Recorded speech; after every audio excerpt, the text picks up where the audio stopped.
লেখিকা সুমা করের অরূপ রতন। সৌম ডাক্তারি জয়েন করলো কলকাতার খুব বড় হাসপাতালে। বাহ, কবে? দিন 7 হলো বোধহয়। দিলীপদা ফোন করেছিল। কবে? আজ সকালে। ও, তা একদিন দেখা করতে তো যেতে হবে। হ্যাঁ, আমিও দিলীপদাকে বলেছি এই রবিবার যাব। ছেলেটা বড় ভালো, যেমন দেখতে তেমনি পড়াশোনাতে। হ্যাঁ, তা ঠিক। দেখ দীপ্তি, একসাথে খেলতিস। ও কোথায় আর তুই কোথায়? মা আমার চেয়ে 4 বছরের বড়। আমিও পড়াশোনা কমপ্লিট করার পর কোনো চাকরি করব। হ্যাঁ, ডাক্তার হব না, কিছু তো করব।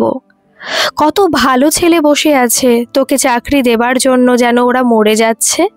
সারাদিন হুটোপুটি, একটু পড়াশোনা করলে তো কাজ দেবে না। সারাদিন ফোন আর বন্ধু বান্ধব। মা, সারাদিন পড়া যায় না। আর আমার রেজাল্ট কখনো খারাপ হয়েছে? হ্যাঁ, সৌম্যদার মতো ভালো হয়তো হয়নি, কিন্তু খারাপও না। সৌম্য আলাদা, কত কষ্ট করে বড় হয়েছে। কষ্ট ঘুচল, তা ঠিক। সামান্য বেতন দিলীপদার। নিজের স্কলারশিপের জমানো টাকা দিয়ে বাইরে পড়া, এমডি করা কম ব্যাপার? তা বই কি। বড়মা কোথায় আছে? ওখানেই? না, সৌম্য সবাইকে নিয়েই এসেছে। দিলীপদা, বৌদি সবাই এখানেই আছে। বড়মা এখানে? সত্যি? ভাবতেই পারছি না। একটা ছোট ফ্ল্যাট কিনে সৌম্য মা বাবাকে নিয়ে আছে। পরে বড় ফ্ল্যাট, গাড়ি হবে। আর কি চায়? তা ঠিক। কথা হচ্ছিল দীপ্তি, ওর মা আর বাবার মধ্যে। সৌম্য দীপ্তির দেশের বাড়িতে থাকতো। দীপ্তি ছোট থেকে কলকাতাবাসী, তবে দেশের বাড়ি নিয়মিতই যেত। ওখানেই দীপ্তি আর সৌম্য খুব কাছের বন্ধু হয়ে উঠেছিল। দীপ্তির ছোট কাকা তখন ওদের সাথেই থাকতো পড়াশোনার জন্য। উনি প্রতি শনিবার বাড়ি যেতেন। সঙ্গে থাকতো দীপ্তির লেখা বানান ভুলে পরিপূর্ণ বিরাট বড় সৌম্যকে লেখা চিঠি। কত কথাই না লেখা থাকতো। কে বন্ধু হলো, কার সাথে ঝগড়া হলো, মা কবার মেরেছে, পরীক্ষাতে কত পেয়েছে, সব কিচ্ছু গোপন থাকতো না। নিজের প্রত্যেকটা ছোট বড় কথা লিখত দীপ্তি। সৌম্য সেই চিঠিটার অপেক্ষায় থাকতো। উত্তরে সেও এক পাতার ছোট্ট একটা চিঠি লিখত। তাতে অনেক অনেক কথা থাকতো না, যেটুকু থাকতো বড় সুন্দর, গোছানো আর মধুর। বড় হবার সাথে সাথে দীপ্তি বাকি বন্ধুদের সাথে মজে গেল। ঠাকুমা ঠাকুরদা মারা যেতে তেমন আর যাওয়াও হয়নি। ফোনে কথা হতো, একসময় কমে গেল। দেখা হলে লৌকিকতা, কুটুম্বিতা সে আলাদা। এমনি প্রায় বন্ধ হয়ে গিয়েছিল সম্পূর্ণ। দীপ্তির আর মনও লাগে না। শহরের চাকচিক্য ওর চোখ ধাঁধিয়ে দিয়েছিল। সেই চোখে কোণে দেখা আলো, সর্ষের ক্ষেত, ধানের আল চোখে পড়তো না। কলকাতার বড় স্কুলে পড়া, মডার্ন জীবনে অভ্যস্ত দীপ্তি। এখন ওর অনেক বন্ধু, তাই অনেক কথা কেন, তেমন কোনো বিশেষ কথা নেই ওর সৌম্যদার জন্য। তবে এতদিন পরে যখন ওরা এসেছে, তখন দেখা করার প্ল্যান হলো। ঠিক হলো সবাই রবিবারে দেখা করে আসবে। সেদিন সৌম্য বাড়িতে থাকবে বলেছে। সবার সাথেই কথা হবে। মা, আমি যদি আজ না গিয়ে পরে দেখা করি? আসলে আজ আমার এক বন্ধুর জন্মদিন, যেতেই হবে। সে কি, আমরা তো আগেই ঠিক করেছি সবাই মিলে ঘুরে আসব। এত কাছে দেখা হয়নি এখনো। আর জন্মদিন তো তোর লেগেই আছে। পরশুও তো যেন কার জন্মদিন ছিল। কাম অন মা, জন্মদিন বছরে মাত্র একবারই আসে, বারবার আসে না। আর সেদিন ত্রিধার ছিল, আজ রাহুলের পার্টি আছে। আমি যাবই, ওখানে মুরগি খেতে পারবো না। তোর বড়মা তোকে বারবার যেতে বলেছে। কতদিন দেখেনি বলতো? ছোটবেলায় তো বড়মা ছাড়া আর কারো হাতে খেতিস না। তোকে খুব ভালোবাসে, নিজের মেয়ের চেয়েও বেশি। তোর আশায় থাকবে, দেখ না যদি। ঠিক আছে, ইমোশনাল ব্ল্যাকমেল করার দরকার নেই বাবা, যাব। পাগল, যা তৈরি হয়ে নে। সকাল 10টা নাগাদ ওরা সপরিবারে সৌম্যদের বাড়িতে পৌঁছালো। আরে এসো, আসুন দাদা। এ দীপ্তি কত বড় হয়ে গেছে, কি মিষ্টি দেখতে হয়েছে রে, একদম লক্ষ্মী ঠাকুরন। কেমন আছিস রে দীপু? ভালো, তুমি? ভালো আছি। কতদিন দেখিনি, আয় কাছে আয়। আরে ওদের ভেতরে আসতে বলো। আয় রে, তোমরা ভেতরে এসো। দাদা আসুন। হ্যাঁ, এইটা। এই মিষ্টি আনার কি দরকার ছিল? বসো, বসুন বৌদি। হ্যাঁ। দীপু বস। সোমু বাড়িতে নেই? আছে, স্নানে গেছে, আজ বেরোয়নি। তোমরা আসবে? আসছে। আয়, বাড়িটা ঘোরাই তোকে। চ। কতদিন পর দেখা হলো দিদি। তা বই কি, চলো বাড়িটা দেখি, খুব সুন্দর হয়েছে। হ্যাঁ দীপু, তুই বস একটু, সমু আসছে। ততক্ষণে এই মিষ্টিগুলো খা, সব তোর প্রিয়, আমি নিজের হাতে বানিয়েছি। তোমার এখনো মনে আছে বড় মা? মা মেয়ের পছন্দ ভুলে যায়। চলো ওই দিকটাতে যাই। চলো দিদি। সৌম্য ওদের আসার কথা জানতো না, তাই স্নান সেরে তৈরি হয়ে হলে এলো একটা দরকারে। মা আমার ঘরে ওই। বড় মা মায়ের সাথে রান্নাঘরে গেল, ওখানেই পাবেন। দীপ্তি সৌম্যকে আপনি বলতো না, তুমিই বলতো, কিন্তু এতদিন পরে তুমিটা বেরোলো না। ছোটবেলার খেলার বন্ধু ছিল, আজ আর গ্রামের সাধারণ ছেলে নেই, অনেক smart, modern, handsome, famous doctor. আর তাছাড়া দীপ্তির ওকে চেনাও তেমন লাগলো না। এতদিন কোনো যোগাযোগ রাখেনি নিজের নতুন বন্ধুদের সাথে মেতে। সাবলীল অতি আধুনিকা দীপ্তিও এতদিনের অদেখা বন্ধু যে এখন শুধুই গ্রাম সম্পর্কে পরিচিত তুমি বলতে বাদলো। তাছাড়া ওর মন পার্টির দিকে। ও এখানে আর সবাই কত মজা করছে, ভালো লাগছিল না ওর। একই অবস্থা সৌম্যরও, তবে ওর জন্য লজ্জা। সে ছোটবেলার বন্ধু দীপ, কত খেলা ছিল ওদের, একান্তই নিজের। একদিন দীপকে ভুলে গিয়েছিল, আগের মতো যোগাযোগ দেখা সাক্ষাৎ ছিল না। তবু দীপ ছাড়া ওর আর কোনো বন্ধু কখনো হয়নি। কলেজ জীবনে অতি মেধাবী সুদর্শন হওয়ার জন্য অনেকেই প্রপোজ করেছিল সৌম্যকে। তখন সৌম্য রিয়েলাইজ করেছিল দীপ ওর শুধু বন্ধু নয়, খেলার সাথী নয়, দীপ ওর সব কিছু। যতই দূরে থাক দীপ, ওকে ছাড়া অন্য কাউকে জীবনসঙ্গী করতে পারবে না। তাই দীপ্তিদের যোগ্য করেছে নিজেকে সব দিক থেকেই, কিন্তু এখনো কাউকে বলতে পারেনি। মা বিয়ে নিয়ে ক্ষেপে আছে, সৌম্য রিজেক্ট করে যাচ্ছে। এবার বলবে ভেবেছিল, যার কথা বলবে সেই দীপ্তি। তার সামনে দাঁড়িয়ে আছে, একদম কাছে। কতদিন পর এত কাছ থেকে দীপ্তিকে দেখছে সৌম্য। ওর কি কথা বেরোয়? কত সুন্দরী আর আকর্ষণীয় হয়েছে দীপ্তি, তবে এখনো মুখে চোখে একটা বাচ্চা বাচ্চা ভাব। বেশি কিছু বলতে পারল না, আবার যেতেও পারছে না, তাই দূরে সোফাতে বসে পড়ল। বাড়িটা সত্যি খুব সুন্দর হয়েছে দিদি। রাধা মাধবের ইচ্ছে কিছুই তো ছিল না, সমু নিজেই করলো। তা ঠিক, তবে আর কোনো চিন্তা নেই, বড় ডাক্তার হয়ে গেল, এবার সব হবে। তুমি এখন ঝাড়া হাত পা। আর দীপু সারাদিন টোটো আর বন্ধু, আজ অমুক কাল তমুক। তার সমুর বিয়ে দেবে না? পাত্রী তো খুঁজছি। ওর তো নিশ্চয়ই অনেক ডাক্তার বান্ধবী আছে, পাল্টি ভালো ঘর দেখে দিয়ে দাও। ওটাই তো, দীপু ছাড়া সমুর আর কোনো মেয়ে তো দূর, কোনো বন্ধুই নেই। সে ছোট থেকে এখনো সারাদিনে আমার সাথে যত কথা হয় তার অর্ধেক তো দীপুকে নিয়েই হবে। আজও সমুটা একই রকম। তা দীপের বিয়ে নিয়ে কিছু ভাবনি? বিয়ে দীপুর? তাহলে তো ভালোই হতো। ওই উড়নচণ্ডীকে কে বিয়ে করবে? একটা কথা শোনে না, একটা কাজ জানে না, কিচ্ছু জানে না। যে দরজা দিয়ে বিদায় দেব সেই দরজা দিয়ে সেদিনই ওর শাশুড়ি ফিরিয়ে দিয়ে যাবে। আমার ছেলের বউ যদিও হতো আমি এটাই করতাম, লোকের কি দোষ দেব? মোটেই না। আমার দীপুর মতো মেয়ে হয় নাকি মিষ্টি দেখতে? ওই দেখতেই একটু যা, নইলে। দীপুকে আমাকে দেবে আমার সমুর জন্য? ছোটবেলার খেলার সাথী সারা জীবনের সঙ্গী হতে পারে না। আমি অনেক দিন থেকেই ভাবছি, কিন্তু তোমাদের কিভাবে বলবো? দিদি, এ তুমি কি বলছো? সমুর মতো ছেলেকে জামাই হিসেবে পাওয়া, এত ভালো পরিবার, এ যদি হয় তবে তো আমার 16 আনা কপাল। কিন্তু দাদা সমু?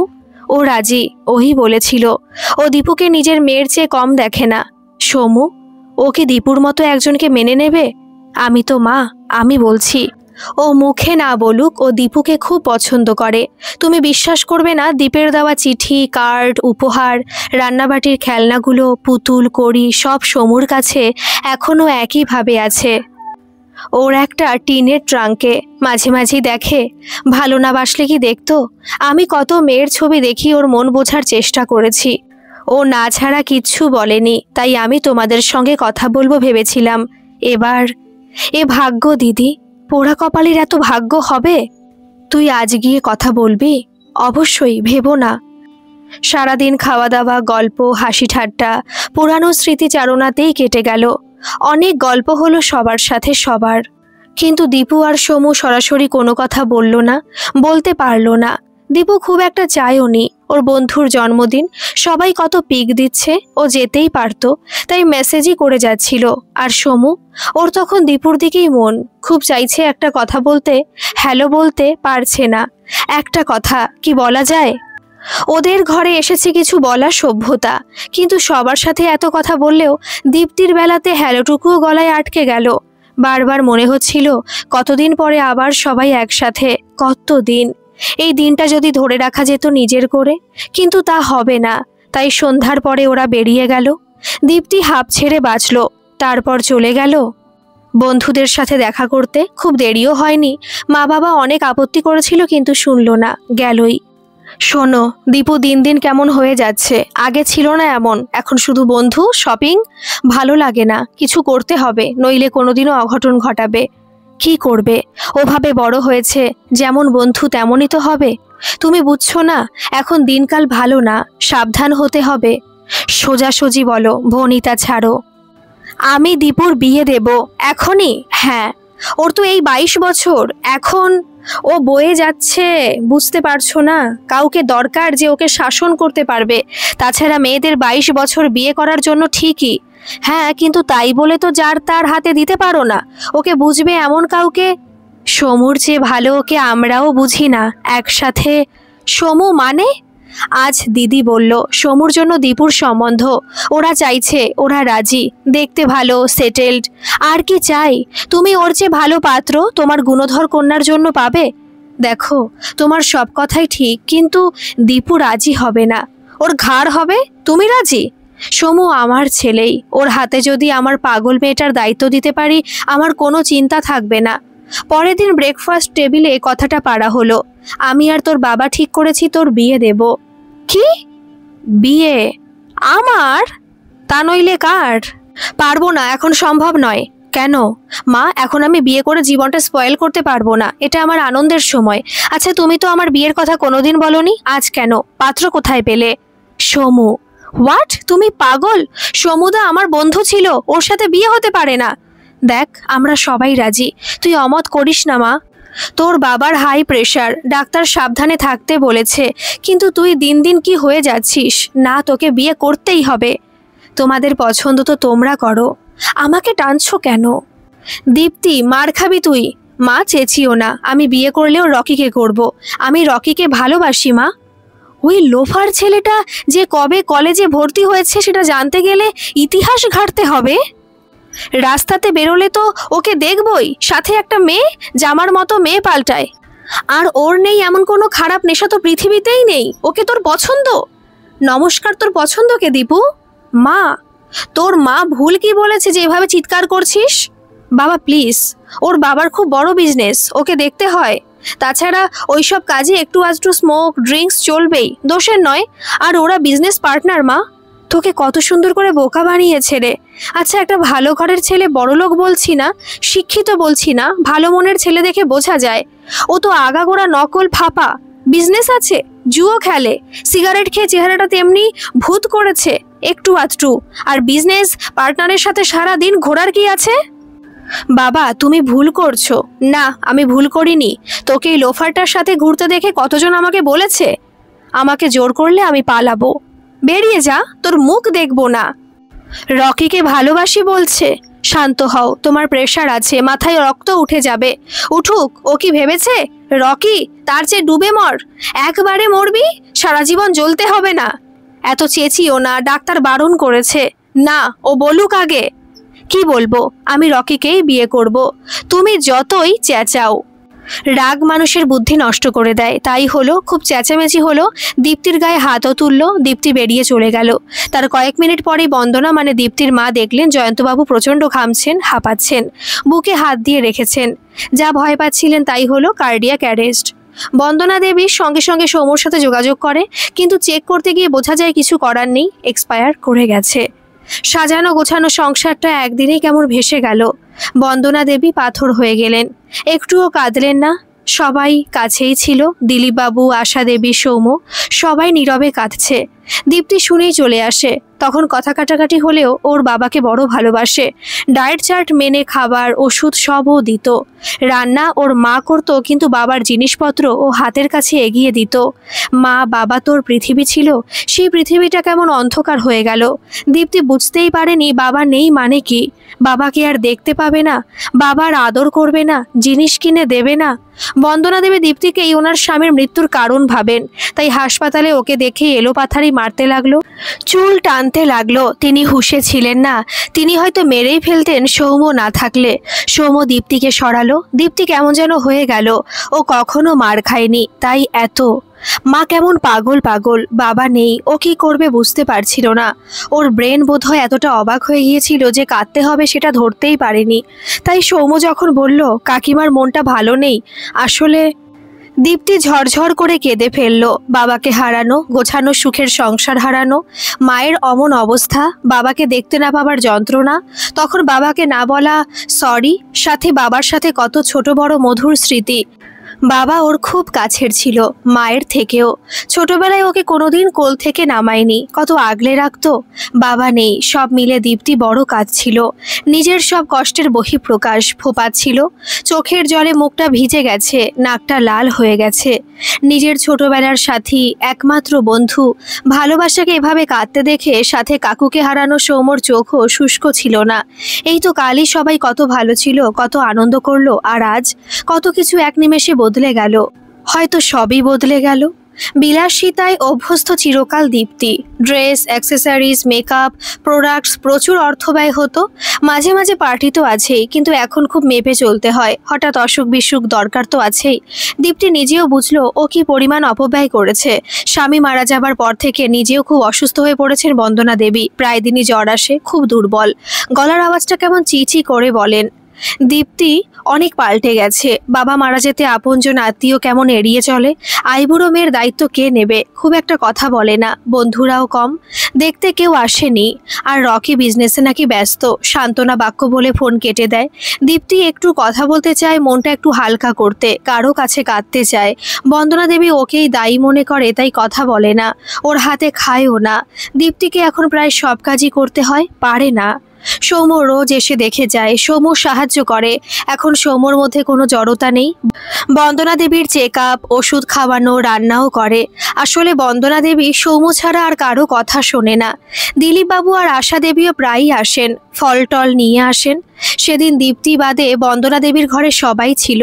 দীপ্তি যায় না, ওকে দেখলেই বন্দনা দেবী প্রচণ্ড উত্তেজিত হয়ে যায়। তাই সৌম্য বুঝিয়েছিল এখন না যেতে।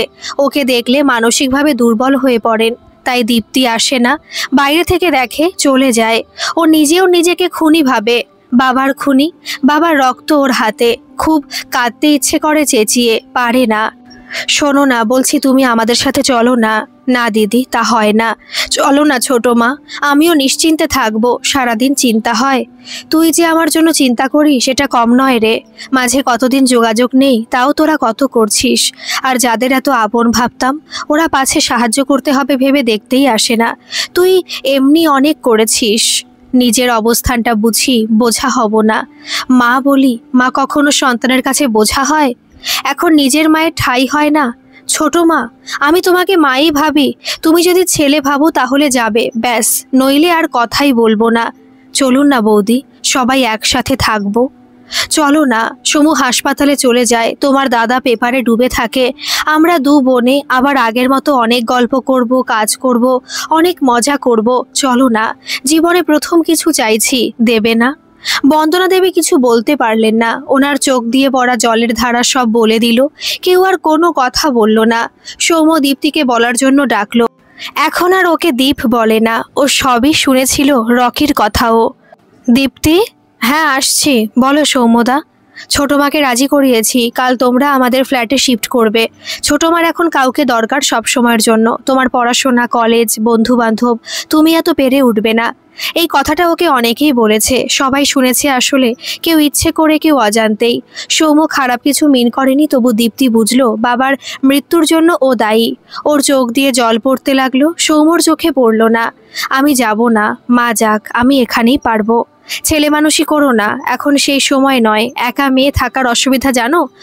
বন্ধুরা মায়ের চেয়েও বেশি আপন, যে আগে ওদের সাথে দেখা তারপর মা। ওখানে থাকলে পার্টি যেতে অসুবিধে, রাত করে ফিরতে অসুবিধে, তাই না? ওদের বলে দেবে না হয় আমাদের বাড়িতে দেখা করে নিতে, বাট আমাদের বাড়িতে যা অ্যালাউ হয় না সেগুলো যেন মাথায় থাকে। এবার তোমার বিচার। সৌম্য রেগে বেশ জোরেই কথা বলে ফেলেছিল। দীপ্তি এভাবে বলতে শোনেনি কখনো ওকে, কিন্তু তবু শান্তই থাকলো। আগে হলে কান্নাকাটি চেঁচামেচি করতো, কিন্তু এখনো অনেক কিছু শিখেছে। ওর দাম কতটুকু বুঝেছে। যাদের আপন ভেবেছে, যার জন্য ও সেদিন বাবার সাথে ঝগড়া করেছে, সে এখন আর কথাও বলে না। সব বুঝেছে, বাবার সব কথার মানেও বুঝেছে। তাই দীপ্তি ধীরে অথচ দৃঢ়ভাবে বলল, সেটা ভেবে বলিনি। মা আমাকে চোখের সামনে দেখলে অসুস্থ হয়ে যাবে। এখানে লুকিয়ে দেখি, অন্য রুমে থাকি, সামনে একবারও যাই না। ওখানে আমার আর মায়ের জন্য দুটো আলাদা রুম কোথায় পাবে? 3টে রুম, সবসময় দেখা হবে। মা আরও অসুস্থ হবে, কষ্ট পাবে। তার চেয়ে ভালো এখানেই থাকি। মা তো দেখতে পাবে না। মাঝে মাঝে আমি খোঁজ নেব। অবশ্য তোমার বড় মার চেয়ে ভালো যত্ন আমি করতে পারবো না। এখানেই থাকবো। দীপ্তি দৃঢ়তা সৌম্যকে অবাক করলো। এত ম্যাচিওর কথা বলতে দীপ্তিকে প্রথম দেখলো। সেই ছেলে মানুষই চঞ্চলতা নেই, মুখে চোখে বিজ্ঞতা। সৌম্য ওর গালে চোখের জলের দাগ দেখতে পেল। শুকিয়ে গেছে, কিন্তু দাগগুলো স্পষ্ট। আর গলার স্বরের কম্পনটা বুকে লাগলো। কতটা কষ্টের বহিঃপ্রকাশ ওই শান্ত দৃঢ় কান্না ভেজানো স্বরে সৌম্য বুঝেছিল। চলে যাচ্ছিল দীপ্তি, ওকে আসতে ডাকলো। দীপ্তি। হ্যাঁ, আমি বুঝিয়ে দেব ছোট মাকে। ছোট মা তোমাকে খুব ভালোবাসে। মুখে বললেও আমি বুঝি তোমাকে দেখতে চাই। গুছিয়ে নাও, একা রেখে যাওয়াটা। আচ্ছা, গুছিয়ে নিচ্ছি। দীপ্তি। সরি, তখন ওভাবে আসলে আমি ওভাবে সরি, ভেরি সরি। তোমাকে হার্ট করতে চাইনি, প্লিজ। এমা ছিছি, তোমাদের দয়াতে বেঁচে আছি।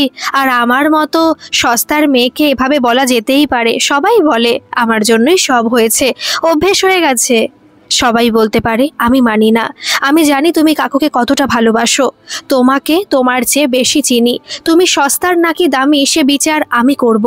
আপাতত যা বলছি, আমি যাচ্ছি। গোছাতে হবে, ওষুধগুলো নিতে হবে। মাকে একটু বুঝিয়ে। চিন্তা করো না, সব সময় তুমি আমাকে পাশে পাবে। আই মিন আমাদের মা বাবা।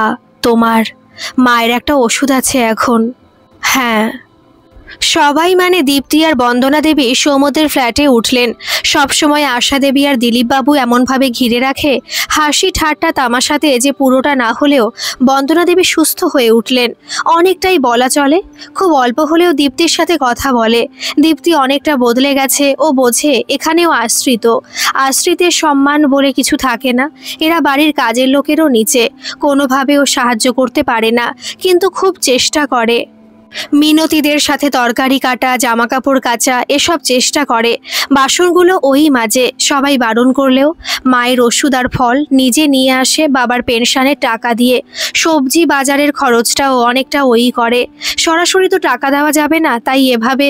ও চায় না কেউ বসে খাচ্ছে কথাটা বলুক। বাবা অপমান সহ্য করতে পারতো না, মাও পারে না। যে যা বলার ওকে বলুক, কিন্তু ভুলেও যেন কেউ মাকে কিছু না বলে, এটাও সব সময় চেষ্টা করে। মায়ের কোনো দোষ নেই। হঠাৎ করে ওর অন্যায়ে মায়ের জীবনটা শেষ হয়ে গেছে, কিন্তু ও বেঁচে থাকতে মাকে আর একটাও আঘাত দেবে না। তাতে যা হবার হোক।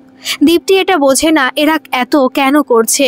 কেউ যখন দায়িত্ব নেবার ভয়ে কোনো খোঁজ নিচ্ছে না, তখন এরা কেন? এরা প্রচণ্ড ভালো ব্যবহার করে, যেন এটা ওদের মতো দীপ্তিরও বাড়ি। কিন্তু দীপ্তি নিজে খুব গুটিয়ে রাখে। মিনতিদির থেকেও নিজেকে খুব নিচে ভাবে। তাই খুব চেষ্টা করছে কাজ শেখার, যতটা সম্ভব। অপমান যেন না হয়। নিজে যে জামাকাপড় তো দূর, জল গড়িয়ে খেত না। সে নিজের আর মায়ের জামাকাপড় বাসন তো মাঝেই, সাথে অন্যদেরটাও। মিনতি দিকে চা বা কিছু দিতে বললে ওই দেবে। কখনো যদি কোনো কারণে খেতে বলতে ভুলে যায়, একবারও খেতে দেবার কথা বলবে না। না খেয়ে থাকবে, জলে পেট ভরিয়ে নেবে। দুবার দিতে বলা তো ভাবাই যায় না। কেউ জোর করলেও যতই খিদে থাকুক আর একটুও নেবে না। ও ভোলে না, ও আশ্রিতা। এই বাড়ি ওর নিজের নয়, পরের দয়াতে আছেও। দিন দিন মানসিক শারীরিকভাবে দুর্বল হয়ে পড়ছে। প্রাণোচ্ছ্বাসে ভরপুর দীপ্তিকে এখন এই শান্ত কম কথা বলা মেয়েটার সাথে মেলানো যায় না। কষ্ট হয়। দীপ্তির আড়ষ্টতা সৌম্যর চোখে পড়ে। সবাই মিলে পুজো দিতে গিয়েছিল, বন্দনা দেবী, দিলীপবাবু আর আশা দেবী।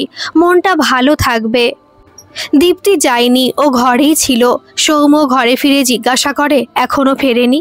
না, ঘন্টাখানেক লাগবে, আমি ফোন করেছি। ও, কিছু খাবে?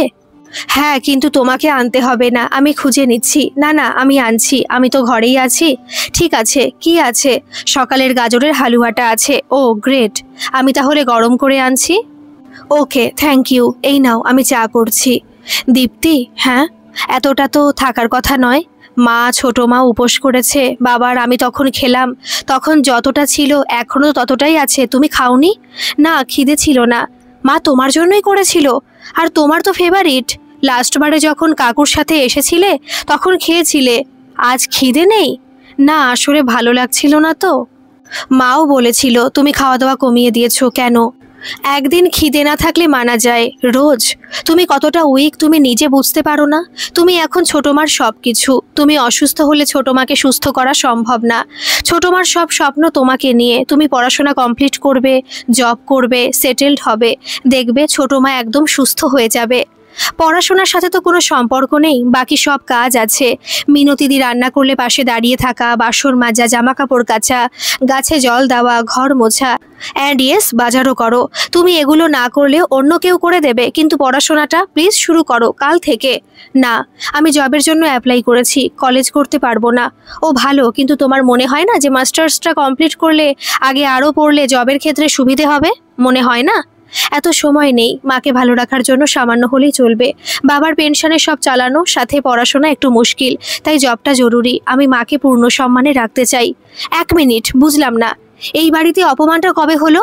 মা বাবা তো তোমাকে নিজের মেয়ে ভাবে। ছোট মাকে মা চিরকাল নিজের ছোট বোন ভেবে এসেছে। তোমার মনে হচ্ছে এখানে তোমাদের অসম্মানের জন্য রাখা হয়েছে? আমি না, আমরা প্রত্যেকেই তোমাদের পরিবারের অংশ মনে করি। হ্যাঁ মানছি, তোমাদের মন অনেক বড়। আজকালকার দিনে এত কেউ ভাবে না, কিন্তু এ বাড়িতে আমাদের পরিচয় আমরা আশ্রিতা। আশ্রিতাদের যে যতই সম্মান দিক তারা আশ্রিতাই থাকবে। বাবাকে তো পারিনি, আমার দোষেই। যাই হোক, মাকে আমি যেভাবে পারি এই পরিচয় রাখবো না। দীপ্তি, আমাকে যা বলেছো, মা বাবাকে কথা বলো না, খুব কষ্ট পাবে। তুমি এরকম ভাবো ওনারা জানেন না, আর তাই তুমি এই বাড়ির কাজ, একবেলা খাওয়া ইত্যাদি করছো, আমাদের উপকার করছো। আচ্ছা, অসুস্থ হলে তোমার মাথায় কি এই সামান্য ব্যাপারটা ঢোকে না যে ছোট মার পৃথিবীতে এখন শুধু তুমি আছো? কাল থেকে কলেজ যাচ্ছ, আর তোমাকে জিজ্ঞেস করছি না, বলছি তোমার যদি জব করে বা যা ইচ্ছে করে কোথাও যাবার থাকে যেতে পারো, ছোট মা এখানেই থাকবে। ছোট মার ওপর অধিকার তোমার চেয়ে কম নেই আমার, যাচ্ছ কাল, মাথায় রাখবে। আর হ্যাঁ, আমি তোমাকে কোনোদিন আশ্রিতা ভাবিনি, এত ক্ষমতা আমার নেই। তুমি আমার বেস্ট ফ্রেন্ড যেমন ছিলে তেমনই থাকবে, এটা বদলাবে না। হয়তো তোমার তেমনভাবে কিছু মনে নেই, কারণ তুমি মনে রাখতে চাওনি। অনেক বন্ধু আছে তোমার এখানে, কিন্তু তুমি ছাড়া আমার কখনো কোনো বন্ধু ছিল না, নেইও। ছোটবেলায় আমাকে চিঠি লিখতে, ছোট কাকু নিয়ে আসতো, কত কথা লিখে রাখতে, সব কথা, গোপন কথা, সুখের কথা, কষ্টের কথা। তুমি চিঠিটা শুরু করতে কিভাবে মনে আছে? তুমি প্রথমে লিখতে, প্রিয় সমুদা। পত্রের প্রথমেই তোমাকে অনেক অনেক ভালোবাসা জানাই, বড় মার জেঠুকে প্রণাম দেবে। তোমরা সবাই খুব খুব ভালো আছো আশা করি। আমরা সবাই খুব খুব ভালো আছি। তারপর 7 পাতা জুড়ে 7 দিনে কি কি হয়েছে আর কি কি হয়নি, কি কি হবে সব থাকতো। শেষ করতে অনেক অনেক ভালোবাসা জানিয়ে শেষ করছি। ইতি, তোমার দীপ। সেই চিঠিটার অপেক্ষা করতাম আমি সারা সপ্তাহ, আর তোমার আসার। একসাথে কত খেলতাম, রান্নাবাটি খেলা সব জোগাড় করে আনতাম। তুমি মিছিমিছি রান্না করতে, সেগুন পাতায় খেতে দেওয়া, আর বর বউ খেলা। আমি বর হতাম, তুমি বউ সাজতে। মিষ্টি কাকিমার বিয়ে দেখে ঠিক অমন করেই খেলতাম। ইট দিয়ে যজ্ঞের মঞ্চ বানাতাম, ছেলে মানুষই ব্যাপার পুরোটাই। তবু খেলাটা আমার কাছে খুব দামি ছিল। ঘুরতাম, ঘুড়ি বানানো, বৃষ্টিতে ভেজা, নদী ঘুরতে যাওয়া, গাছে ওঠা, কড়ি খেলা, গঙ্গা যমুনা, পুতুল খেলা কত। তুমি শিখে আসতে, আমরা খেলতাম। তুমি ফেরার দিন ঘর যাবে না বলে কাঁদতে। আমারও যেতে খুব ইচ্ছে করতো, উপায় নেই। তাই তোমাদের যাবার দিন আমি তোমাদের সামনেও যেতাম না। তোমার চলে যাওয়া দেখার ক্ষমতা আমার ছিল না। তারপর তুমি ব্যস্ত হয়ে গেলে, আসতেই না আর। আমি খুব ভাবতাম আসবে, তারপর আমার বাইরে যাওয়া, এখানে আসা। অনেকদিন পরে এই বাড়িতেই এলে। কলকাতা বেছেছিলাম তোমার সাথে দেখা হবে বলেই, কিন্তু সেদিন কোনো কথা বলতে পারিনি, কিছুটা হেজিটেশন ছিল। কিন্তু তুমিও বলনি, যা বলেছো মার সাথে, বাবার সাথে। বাকি সময় ফোনেই ব্যস্ত ছিলে। তুমি কি বুঝলে জানি না, কতটা বুঝলে তাও জানি না। যা বলতে চাইলাম সেটা বুঝেছো কিনা তুমিই জানো। তুমি আমার কাছে, আমাদের কাছে আশ্রিতা নও। তোমাকে এভাবে দেখতে আমার খারাপ লাগছে, কতটা হচ্ছে বুঝবে না। ইনফ্যাক্ট বোঝাতেও পারবো না। প্লিজ আগের মতো হও, কলেজ যাও, পড়াশোনা স্টার্ট করো। জবের চিন্তাটা আপাতত মাথা থেকে ফেলে দাও। কথা বলো, হাসো, যা খুশি, বাট প্লিজ এরকম না। হয়তো তোমার কাছে এখন আর আমি বন্ধু না, পরিচিত। তবু কোনোদিন যদি বন্ধু ভেবে থাকো, আমার এই কথাটা রেখো। আমার জন্য তোমার ভালো থাকাটা খুব বেশি ইম্পর্টেন্ট। এই কথাগুলো কোনোদিন বলবো ভাবিনি, কিন্তু আজ বলতে বাধ্য হলাম। মারা এসে গেছে বোধহয়, আমি খুলে দিচ্ছি। তুমি আপাতত কিছু খেয়ে রেস্ট নিয়ে বইগুলো খোলো। দীপ্তি পড়াশোনা আবার শুরু করলো। ওর বাবার স্বপ্ন ছিল ও অনেক বড় হবে, ওর বাবার স্বপ্নকে পূরণ করতেই হবে। তাই জোর কদমে শুরু করলো। ঘরের কাজও করতো, তবে খেয়াল খুশি মতো। অনেক রান্না শিখলো, আর বেশ ভালোভাবেই শিখলো। সবাইকে খেতে দিয়ে ওদের মুখের তৃপ্তি যে এত আনন্দের সেটাও জানতো না। খেতে খুব ভালোবাসে চিরকালই দীপ্তি, কিন্তু এখন খাওয়াতে ভালোবাসে। আবার বাঁচা শুরু করেছে, কথা বলা, হাসা, আনন্দ করা, তবে লাগাম ছাড়া নয়। এখনো অনেক পরিণত, বুঝদার। বন্ধু বান্ধবদের সাথে কলেজ ছাড়া তেমন কথা বলতে ভালো লাগে না, বরং ঘরে সবার সাথে থাকতে ভালো লাগে।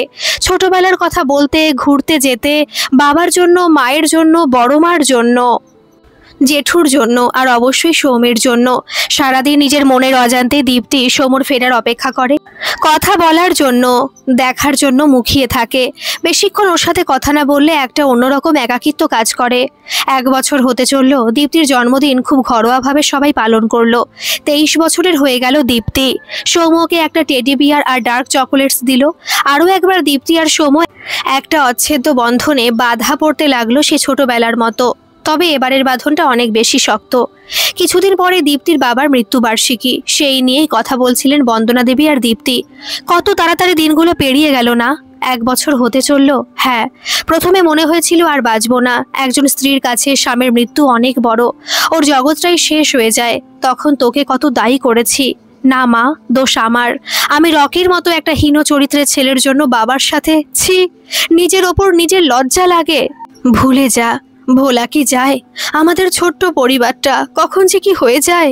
সত্যি সেদিন সৌমরা না থাকলে কি হতো ভাবলে বুক কাঁপে। আমার কিছু হলে একলা মেয়েকে ওদের কাছে কৃতজ্ঞ থাকবো।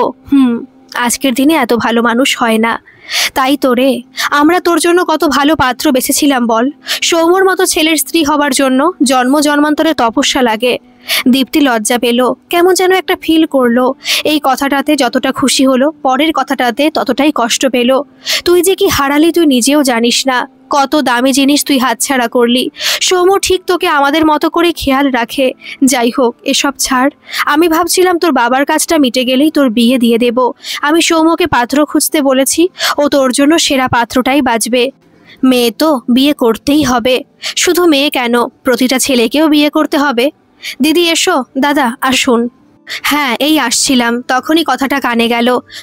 এবার বিয়েটা দেব, কাজটা মিটে যাক। আমি পাত্র খুঁজতে বলেও দিয়েছি, বিয়ে দেওয়া আমার কাজ। সুখে থাকা মেয়েদের কপাল। মোটেই না, দীপ্তি খুব সুখে থাকবে, খুব ভালো ঘরে বিয়ে হবে। অত আশা করি না, একটু ভালো থাকলেই। মোটেই না, অনেক ভালো থাকবে। আমি অনেকেই ভালো পাত্রের ব্যাপারে বলেছি, ছবি দেখে অনেকেই পছন্দ করেছে। ধন্যবাদ দাদা, যত তাড়াতাড়ি মিটিয়ে নেওয়াই ভালো। একদম। দীপ্তির বিয়ে দিই, তারপর সমুটারও দিয়ে দেব। 27 হয়ে গেল, আর কত। তারপর 3 বুড়ো বুড়ি মিলে তীর্থে যাব। কিছুই তো দেখা হয়নি, হরিদ্বার, বৃন্দাবন, আর ওই। মা, আমি আসছি। আচ্ছা। দীপ্তি মানতে পারল না। মন জিনিসটা আগাগোড়া বড় অদ্ভুত। একদিন সৌমকে বিয়ে করা নিয়ে ঝগড়া করেছে, অশান্তি করেছে। আজ সেই সৌমকে ছেড়ে ওকে কোথাও চলে যেতে হবে অন্য কারো হয়ে। সৌমকে সবসময় চোখের সামনে পাবে না, প্রতিদিন কথা হবে না। ছোটবেলার কথাগুলো রোজ ওরা আলোচনা করে। সেই 2 বন্ধুর মাঝে অন্য একজন মেয়ে সৌমর জীবন হয়ে আসবে। সমুদার ওপর ওর নয়, অন্য কারো অধিকার থাকবে। ওর ভালো লাগছে না, খুব কষ্ট হচ্ছে।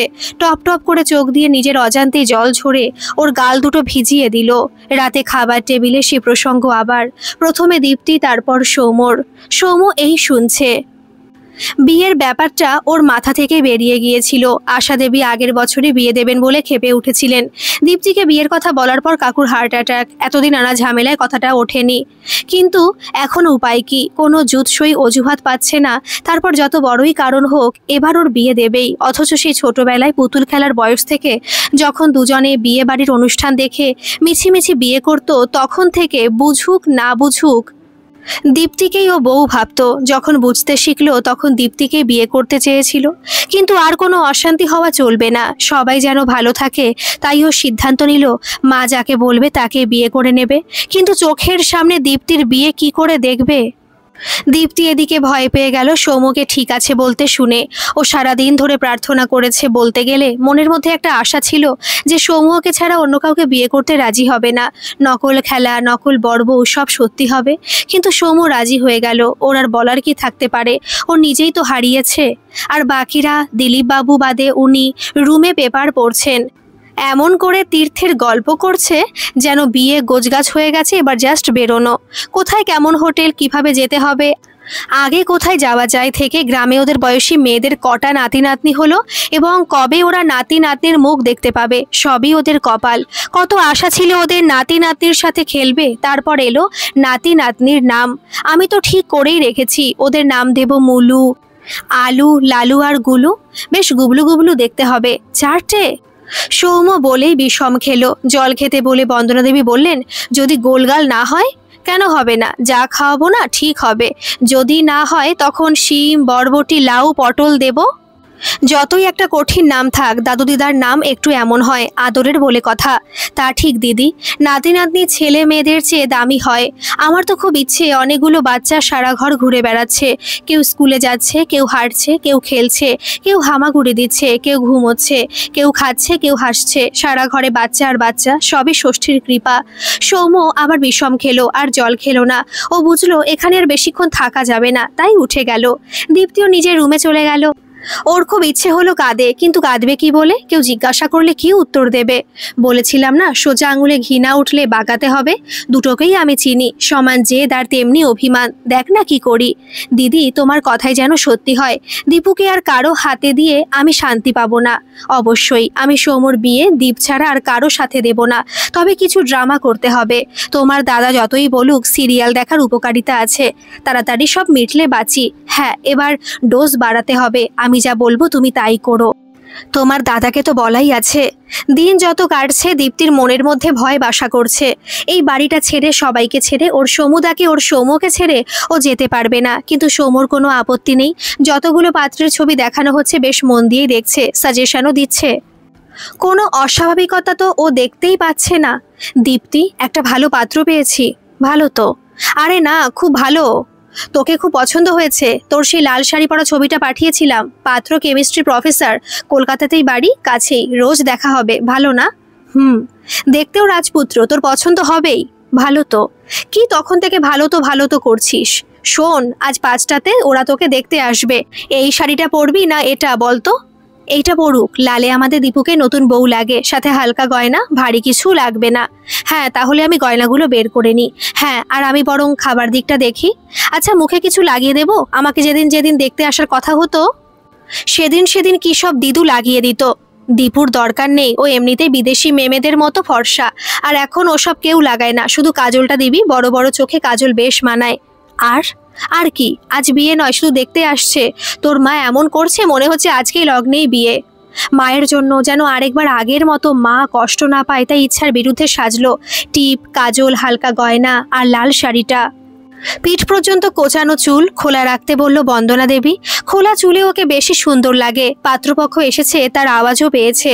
সবাই বাইরে কথা বলছে, যে কোনো সময়ই ওকে ডাকতে আসবে। সেদিন তো সৌম্যর সাথে বিয়ে ঠিক হয়েছিল। অকারণ জেদ না করলে বাবাকেও হারাতো না, আর সৌম্য ছাড়া অন্য কারো হতেও হতো না। এখন আর কি বলবে, বিশেষ করে এখন। কাল সোমের জন্য পাত্রী দেখতে যাওয়ার কথা। ও বাড়িতেও এমন করে মেয়েটির মা সাজার কথা বলছে। মেয়েটি কত স্বপ্নের জাল বুনতে শুরু করে দিয়েছে। না, এটা সময় নয়, সময় আর আসবে না। মেয়েটা খুব লাকি যে সৌম্যর মতো কাউকে পাচ্ছে। দীপ, চমা, ওরা এসে গেছে। দীপ্তিকে একদম নতুন বউ লাগছে। বন্দনা দেবী ওকে দেখেই কেঁদে ফেললেন। খুশির অবশ্যই, মেয়ের বিয়ের থেকে বেশি সুখের মায়ের কাছে আর কোনোদিন হয় না। দীপ্তি অনেকক্ষণ নিজেকে কন্ট্রোল করেছিল, কিন্তু মাকে কাঁদতে দেখে ও ঝরঝর করে কেঁদে ফেললো। আশা দেবী এলেন। উফ, তোদের কতবার বলবো, আজ বিয়ে নয়, দেখতে এসেছে। আর তুই কেঁদে যে মুখটা কালি করলি, যা মুজবি যা। আর পারি না, আবার কাঁদে। এমন করছিস যেন বিদায় পর্ব চলছে। বিদায় তোদের নৌকো লাগবে মনে হচ্ছে। যা মোচ, কান্না থামা, মুখটা ধুবি, যা যা। শাড়ি পরে বড় হবার পর দীপ্তিকে কখনো দেখেনি সৌম্য। এখানে দীপ্তি এত সেজে গুজে থাকতো না, কিন্তু শাড়ি, টিপ, কাজল, হালকা গয়নাতে ও দীপ্তির থেকে চোখ ফেরাতে পারছিল না। ও মুগ্ধ হয়ে গেল। আরও একবার দীপ্তির প্রেমে পড়ে গেল, কিন্তু দীপ্তিকে দেখতে লোক এসেছে, ওকেও কাল পাত্রী দেখতে যেতে হবে। এই সব ভাবনা অন্যায়। পাত্রপক্ষ টুকিটাকি কথা জিজ্ঞেস করলো, হালকা কথা বলার কথা ওঠেনি। দীপ্তি ওটা নিয়েই ভয়ে ছিল। ওরা 40 মিনিটের মতো থেকে চলে গেল আর জানিয়ে গেল পাত্রী পছন্দ। যত তাড়াতাড়ি বিয়ে হয় ততই ভালো। এদিকে বন্দনা দেবী তো এক কাঠা উপরে, উনি নাকি পারলে এখনই বিয়ে দিয়ে দিতে চান, কিন্তু তা তো হবে না, জোগাড় বলে ব্যাপার আছে। তাই দীপ্তি কি বলবে? ওর অপরাধের প্রভাব কত মারাত্মক ও নিজে বুঝতে পারছে, কিছু বলতে পারছে না, মন খুলে কাঁদতেও পারছে না। মায়ের মুখের দিকে তাকালেই সব গুলিয়ে যাচ্ছে। কিছু বললেই যদি মাকেও হারিয়ে ফেলে। ওর জন্য বন্দনা দেবীর স্বামীহারা হয়েছেন, আজ যখন একটু সুখ পাচ্ছে তখনও বঞ্চিত করতে পারে না। হাসি আটকানো যায়, কিন্তু কান্না চেপে রাখা খুব কষ্টের। মায়ের হাসি মুখের সামনে ও চোখের জল ফেলতে পারছে না। এই দীপ, বড় মা বলো, আজ আমরা 3টেতে বেরোবো, তা তুই কি যাবি? তোর মা যাব না মানে? আমি নিজে পাত্রী পছন্দ করব। আমি যেতে পারবো না বড় মা, আসলে শরীরটা ভালো লাগছে না, আজ থাক। সে কি রে, সৌম্যর পাত্রী তুই পছন্দ করে দিবি না? না মা, ঠিক আছে তাহলে থাক, সামনে অনেক ধকল, এখন অসুস্থ হলে চলবে না, তুই রেস্ট নে। সৌম্য তুই 3টেতে? মা আমার ওটি আছে, আজ হবে না। সে কি রে, পাত্রী সেজে বসে থাকবে? যতই বাড়ির লোক পাত্রী আশা করে থাকে, ছেলে নিজে আসবে, সামনাসামনি দেখবে। ছবিতে দেখেছি তো, আলাদা করে দেখার কি আছে? আর তাছাড়া এটা একজনের জীবনের ব্যাপার। ঠিক আছে তাহলে, আমরা কথা দিয়েই আসবো। তোর তো বললি পছন্দ, মা তোমার যার সাথে ইচ্ছা তার সাথে বিয়ে দিও, এটা তোমার ব্যাপার, আমার কোনো আপত্তি নেই। 3টের সময় ওরা বেরিয়ে গেল। এই ভালো করে থাকবি, কাউকে দরজা খুলিস না, সৌম্য চলে আসবে। আচ্ছা, আর হ্যাঁ, কোনো দরকারে ফোন করবি। আচ্ছা। আর একটু সৌম্যর ঘরটা গুছিয়ে দিবি, বইপত্র, জামা কাপড়, পুরনো জিনিসপত্র। পারবি? কেন পারবো না বড় মা, আমি সব করে রাখবো, তুমি এ নিয়ে চিন্তা করো না। তাহলে আসি, ভালো করে থাকবি। সৌম্যর পাত্রী নিজের চোখে দেখা ছাড়াও আরও একটা কারণে যায়নি দীপ্তি। ফাঁকা ঘরেও মন ভরে কাঁদতে চেয়েছিল। চোখের যত জল হঠাৎ বেরিয়ে আসতে চাইছে, তাদের সবাইকে আজ ঝরিয়েই দেবে। এই সুযোগও হাতছাড়া করবে না। আজও অনেক কাঁদবে, কেঁদে ভাসিয়ে দেবে। চলো দিদি, কালীঘাটে পুজো দিয়ে আসি। হ্যাঁ, মিথ্যে বললাম, পাত্রী দেখতে যাচ্ছি। কিছু হবে না, আমি আগেই মায়ের কাছে ক্ষমা চেয়েছি, এটা করতেই হতো। যেমন কালকে মিছিমিছি ওর বন্ধুর এক পরিচিতকে আসতে বললাম, কিন্তু আজও কিছু বলবে এমন তো মনে হয় না। বলবে। সৌম্যর ঘর গোছাতে বলেছি, গোছাবে নিশ্চয়ই। তখন যদি ট্রাঙ্কটা দেখতে পাই তাহলে মিটে গেল। মা সব ভালো করে মিটিয়ে দাও, আমৃত্যু সন্তোষী মায়ের ব্রত করব। আমিও মানত করেছি, সব মিটলে প্রতি মঙ্গলবারে মঙ্গলচণ্ডীর পুজো করব। সব ভালোই ভালোই মিটুক। দীপ্তি কিছুক্ষণ কেঁদে সৌম্যর রুমটা গোছাতে গেল। একটু অগোছালো, বেশিক্ষণ লাগবে না। প্রথম আর শেষবারের মতো। বইপত্র কত রোজ পড়ে, কত হাতের ছোঁয়া, এক লাইনের নোট পাতায় পাতায় নিজের মতো করে গুছিয়ে রাখলো। শার্টগুলো কয়েকটা ইস্ত্রি করে, কয়েকটা বিনা ইস্ত্রিতেই গুছিয়ে রাখলো। 1 বছর আগেও কোনোদিন দীপ্তি ভাবেনি ও এই কাজগুলো করবে, কোনোদিন করতে পারে, এটাই মাথায় আসতো না। সবাই যখন বলতো তখনও জবাব দিত, স্ত্রী কাজের মাসি নয়। তখন ভাবতো এইসব কাজ বুঝি অসম্মানের, কিন্তু আজ প্রথমবার পুরোপুরি বুঝলো এই কাজ আসলে কতটা গৌরবের, সম্মানের। কি বিশাল আনন্দ হয় ভালোবাসার, কাছের মানুষের জন্য কাজ করতে। সেই বুঝলো, কিন্তু বড় দেরি করে ফেললো। একদিন ওর রুচি বা রকির কথা ভেবে ওর ঘৃণায় শরীরটা রিডি করে উঠল। ওই উগ্র নীচ মাতালটাকে একদিন কি এমন ভালো লেগেছিল যে ওর জন্য বাবার সাথে ঝগড়া করেছিল। কলেজের ধনী বখাটে ছেলে ছিল রকি। দীপ্তির রূপের জন্য ওর পেছনে পড়েছিল। দীপ্তি অ্যাভয়েড করতো, ও তবু ফলো করেই যেত। বারবার রিজেক্ট করার পরেও ও আত্মহত্যা সহ নানা ইমোশনাল কথা কেঁদে কেঁদে বলেছিল। তাই কোমল স্বভাব দীপ্তি ভেবেছিল রকি সত্যি ভালোবাসে। বাবা ওকে বহুবার বলেছিল, তবুও বিশ্বাস করতো রকিকে। রকি সবসময় নানা ভুলভাল কথার জালে ওকে ফাঁসিয়ে দিত, কিন্তু বিভিন্ন পার্টিতে বা সবার সাথে ছাড়া ও কখনো একা দেখা করেনি। রকি বহুবার আউটিং, ডেটিংয়ের কথা বলেছে, ও সবসময় বারণ করেছে। মেসেজ বা ফোনে কথা হতো। আজ সৌম্যর পাশে রকিকে মনে করেও বুঝলো ও শুধু বোকা নয়, অন্ধ। খুব রাগ হচ্ছে রকির ওপর। রকি অমন না করলেও বাবার কথা মতো সৌম্যকে বিয়ে করে নিত। বাবাও থাকতো, মার বাবা কত সুখে থাকতো, কত খুনসুটি মজা, সব ওর জন্য শেষ হলো। ঘরটা ভালো করে গুছিয়ে পরিষ্কার করে আলমারির ওপরে টিনের বাক্সটা পারলো। ভাবলো আলমারির ওপরটা পরিষ্কার করে তুলে দেবে। বাক্সটাতে বড় বড় করে লেখা সৌম্যদীপ। ওরা দুজন এটাতেই তো পুতুল খেলতো। পুতুলের ঘর ছিল এটা, খাওয়ানো, স্নান করানো, ঘুম সব এর বাক্সে। আজও এটা আছে। দুরু দুরু বুকে বাক্সটা খুলল। সেটা কি শুধুই একটা বাক্স ছিল, নাকি ওর ছোটবেলার সমস্ত সম্পদ? ওর ছবি, পুতুল, কড়ি, মার্বেল, তেঁতুল বীজ, নানা রকম খাপড়া, টালি, গঙ্গা যমুনা খেলতে লাগতো যেটা, 10-20 খেলতে গোলপাথর, ছোটবেলায় দাদু যে রান্নাবাটির সেটটা এনে দিয়েছিল সেটা, ছোট্ট হাঁড়ি, থালা, গ্লাস, বটি, গ্যাস, ওভেন, সিলিন্ডার। কিভাবে এগুলো দিয়েই তো খেলতো সৌমুর সাথে। গ্রিটিংস কার্ড কত! মার্চ মাসে অবধি যখনই মন যেত ছোট্ট দীপ্তি ওর সমুদার জন্য কার্ড পাঠিয়ে দিত। এখনো আছে পুরনো অচল কয়েন, 2 পয়সা, 1 পয়সা, রঙিন চামচ বেবি ফুডের শিশিতে পেত। আর খেলার জন্য দীপ্তি জমিয়ে রাখতে বলতো সৌমকে। 1 3 কিছু আছে প্লাস্টিকের। কাগজে বানানো ঘুড়ি দীপ্তি পারতো না, সৌম্য করে দিত। একটা ডাংগুলি খেলার লাঠি, ছেঁড়া পোস্ট কার্ড, বিয়ের কার্ড, ডাক টিকিট, ট্রেনের টিকিট দীপ্তি জোগাড় করে সৌম্যকে রাখতে দিত। এখনও আছে। শুধু তাই নয়, দেখে মনে হচ্ছে নিয়মিত যত্ন নেওয়া হয়। ঘাটতে ঘাটতে একতারা লাল রিবনে বাঁধা চিঠি পেল। খোলার আগেই বুঝে গেল আসলে ওটা কি। সৌম্যকে লেখা ওর প্রত্যেকটা চিঠি ভাজে ভাজে ছিঁড়ে গেছে, তবু তো আছে। ওকে লেখা সৌম্যর কোনো চিঠি আজ আর দীপ্তির কাছে নেই। কবে পুরনো খাতা বইয়ের সাথে বিক্রি হয়ে গেছে। ওগুলো যে এত দামি ও কোনোদিন বোঝেনি যতটা আজ বুঝলো। কাঁচা হাতে লেখা চিঠি, কত বানান ভুল, রাবার দিয়ে মোছা। প্রিয় সমুদা, পত্রের প্রথমে আমার অনেক ভালোবাসা নিও। ওর দাদু ওকে এভাবে লিখতে শিখিয়েছিল। প্রতি সপ্তাহে চিঠি লিখতো, কত কথা। কি ছেলে মানুষই, কিন্তু লজ্জা অনুভবটাই আসছে না। দীপ্তি কেঁদেই চলেছে ঝরঝর করে। চিঠিগুলোতে ওর চোখের জলে দাগ পড়তে শুরু করলো।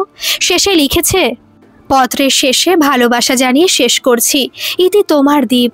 প্রতিটা 7-8 পাতার যে কথাগুলো কাউকে বলেনি, যেমন ওর মামাতো ভাই এর হোমিওপ্যাথির ওষুধ শিশিটা পুরোটাও খেয়েছে, সেটাও লেখা আছে। কোন পরীক্ষায় কত পেয়েছে, কত রোল, কবে কি ছবি এঁকেছে, কি খেয়েছে, কবে ঘুরতে গেছে, নতুন তোলা গানের নাম সব পরপর লেখা আছে। ও তো ভুলেই গিয়েছিল। পড়তে পড়তে ওর মনে পড়তে শুরু করলো সেই বড় বউ খেলা। চোখের জলে যে ওর জামার গলার কাজটা ভিজে গেছে, ওর কোনো হুঁশ নেই। ও পড়ছে আর কাঁদছে। ও আসলে হারিয়ে গেছে। দীপ্তি, বাইরে দরজাটাতে চাবি লাগাওনি যে, কত বিপদ। তুমি এগুলো কোথায় পেলে? আলমারির উপরে, ফোপাতে ফোপাতে বলল দীপ্তি। ওপরে? আমি তো আলমারির ভেতরে রেখেছিলাম। এগুলো এখনো আছে? আমার চিঠি, খেলনা সব জমিয়ে কেন? দীপ্তি, তুমি এভাবে কাঁদছো কেন? আমার ব্যাপার, তুমি বলো কেন এগুলো রেখেছো, ফেলে দাওনি কেন? তুমি প্রতিবার কিছু দিয়ে যেতে আর বলতে পরের বার খেলবে। হয়তো ওগুলো দিয়ে খেলা হতো না, কিন্তু আমি ফেলতে পারতাম না। আমি ভাবতাম তুমি আসবে। একসময় কমতে কমতে তোমাদের আশা বন্ধ হয়ে গেল। পুতুল খেলার বয়স পেরিয়ে গেল, তবু ফেলতে পারিনি। জাস্ট তোমার অনেক বন্ধু, কিন্তু আমার তুমি ছাড়া আর কখনো কোনো বন্ধু ছিল না। সত্যি বলতে ইচ্ছেই করেনি কারোর সাথে বন্ধুত্ব করতে। তুমি আমার ছোটবেলার পুরোটা জুড়ে ছিলে, কানায় কানায় পূর্ণ করে রেখেছিলে আমাকে, মুগ্ধ করেছিলে। বর বউ খেলতাম, মনে আছে? আমি বর, তুমি বউ। নিয়মিত খেলতে খেলতে এটা আর কোনো খেলা ছিল না। আমার বিশ্বাস হয়ে গিয়েছিল এই প্রতিটা জিনিস, প্রত্যেকটাই খুব দামি আমার কাছে, খুব দামি। চিঠিগুলো এতবার পড়েছি যে মুখস্থ বলতে পারবো। এটা খুললেই আমার তোমার সাথে কাটানো সব মুহূর্ত মনে পড়ে। কি করে ফেলি? আমি কোনো কিছুর সাথে এর তুলনা করতে পারবো না। এ অমূল্য দীপ্তি। তুমি একসময় তোমার এখানের বন্ধুদের নিয়ে মেতে উঠলে, আমাকে ভুলে গেলে। আমি পারিনি। হয়তো আজ আর বলে লাভ নেই, বলতামও না। এই 1 বছরে এক বাড়িতে থেকেও বলিনি। আজ তোমার বিয়ের সময় আর বলে লাভ নেই। তুমি এগুলো বার করে প্রশ্ন করছো, তাই বলছি। কলেজে পড়ার সময় যখন প্রপোজাল পাই, তখন রিয়েলাইজ করি খেলাটা আমার মন সত্যি ধরে নিয়েছে। আমার স্ত্রীর স্থানে ও অন্য আর কাউকে বসাতে পারবে না। তাহলে বিয়ে করছো কেন অন্য একজনকে? উপায় কি? আগের বছর মানা করছিলাম, তারপর মা বাবা নিজে থেকেই তোমাদের প্রস্তাব দেয়।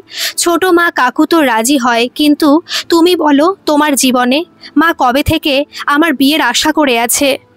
আমি আর আপত্তি করতে পারি না। সবাই সুখে আছে, থাকুক। তুমিও যাকে পছন্দ তাকেই। তাহলে আমার তোমাকে পছন্দ। করবে আমাকে বিয়ে? আমাদের বর্ব খেলাটা সত্যি করবে? বলো, করবে? বলো। চুপ কেন? দীপ্তি, একটা মানুষ সারা জীবন একই রকম থাকে না। আমিও পাল্টে গেছি। আমি আর আগের দীপ্তি নেই। আমি পুরোপুরি নতুন দীপ্তি, শুধু তোমার দীপ।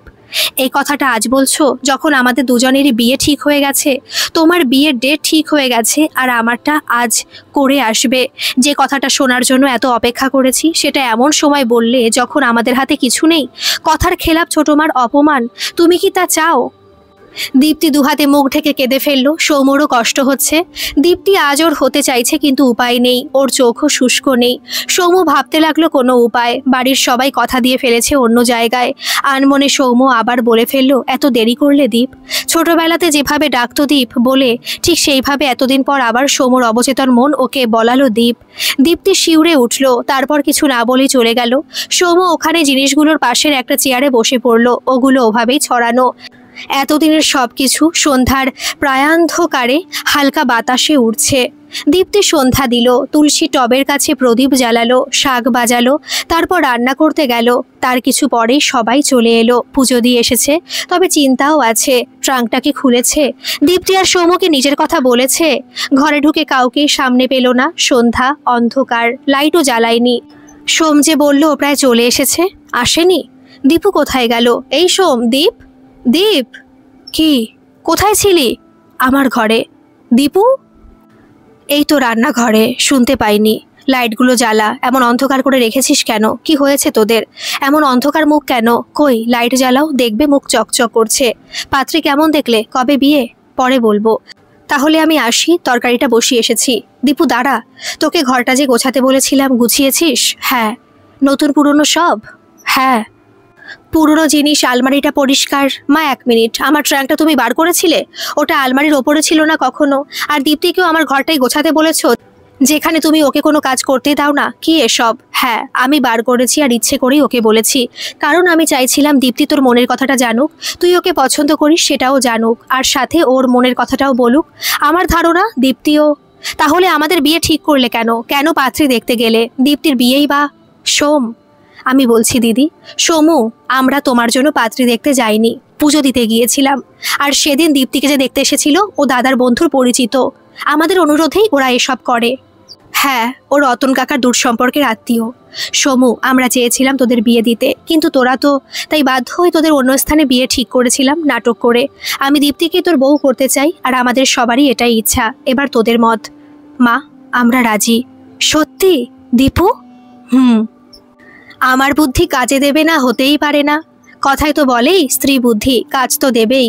বড় সিরিয়াল দেখতে দাও না। সিরিয়াল দেখতে দেবে রোজ, খেলা খবর বন্ধ। তা ঠিক, তোমার সিরিয়াল দেখা জীবনে কোনো কাজে তো এলো? বাজে কথা বলো না। যাই হোক, সব তো তৈরি আছেই। সামনের যে ভালো দিন পাবো, বিয়ে যে দিনটা আসছে খুব ভালো। ও আগেই বলে দিচ্ছি, আমাদের সব কিছু নাটক ছিল না, কিছু সত্যি আছে। কি? কোনটা দিদি? আলু, গুলু, মুলু, লালু, টুলু, ওগুলো পূরণ করতে হবেই। অনেকগুলো নাতি নাতনির আমার কতদিনের শখ। গল্পটি কেমন লাগলো অবশ্যই কমেন্ট করে জানাবেন, আর ভালো লাগলে একটা সাবস্ক্রাইব করে আমার পাশে থাকবেন। ধন্যবাদ।